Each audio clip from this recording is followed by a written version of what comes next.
few have taken it to the level of our next guest. Joining us from his Dunedin backyard, which now doubles as a railway station, is Jared Hodson. Morena, Jared.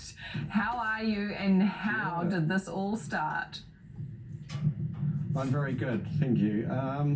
It kind of started a couple of years ago just as an idea. It was something that I put on paper and nothing really happened, and I had a piece of track that came up on Facebook Marketplace and I bought it and basically started from there, and it just grew, and literally I have a railway station in my back garden. Yeah, now when most people think of model railways, I think we're thinking of the really little ones, but you've sort of gone big scale immediately. Do you have quite a big backyard, Jared? Yeah, you could call this one-to-one scale. Yeah, I do have a decent sized yard, and it just sort of lends itself perfectly to having a railway station, to be fair. Now I know there is that Kiwi Rail yard, manufacturing yard in South Dunedin, so is that where you pick up some of these bits and pieces? Where do you find all this stuff? No, I actually got this from a scrap metal yard in Dunedin, and I waited patiently for 6 months to get it, and I was pretty much gifted it. And a lot of the other stuff I get, I've actually been given by a lot of Dunedin locals, just so I can keep it here and tell the story when I have people visit.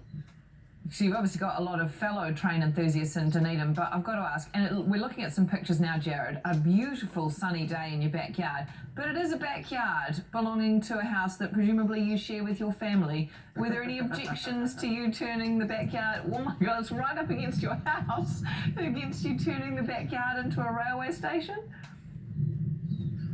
To be fair, I did actually end up taking over my partner's vegetable garden, so on a Saturday morning while she was at work, I pretty much dug it up, and by the time she got home we had the track bed down with me and my boys. She was a bit dark on it for a while, but she come right.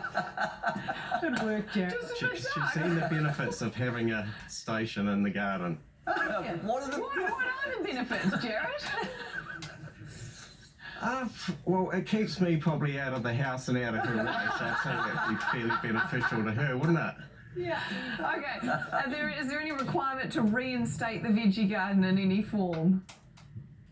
Well, I actually have a coal mine line that I'm building on the lower part of the section, and I sold this concept to her really well, that I'd build some flower bed gardens on little coal wagons, and I can actually move them around to capture the sun. So it's a win-win for her. So she's really on board now, totally.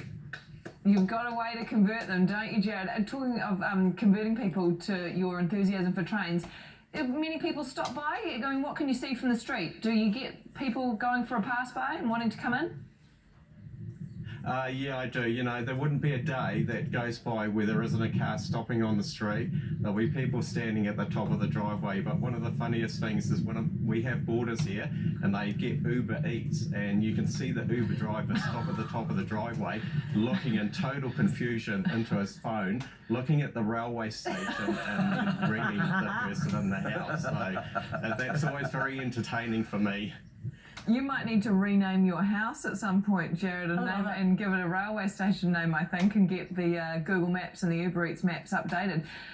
Jared Hodson, model train, I wouldn't call it a model train, railway enthusiast, creating one in his own backyard. Thank you so much for your time this morning.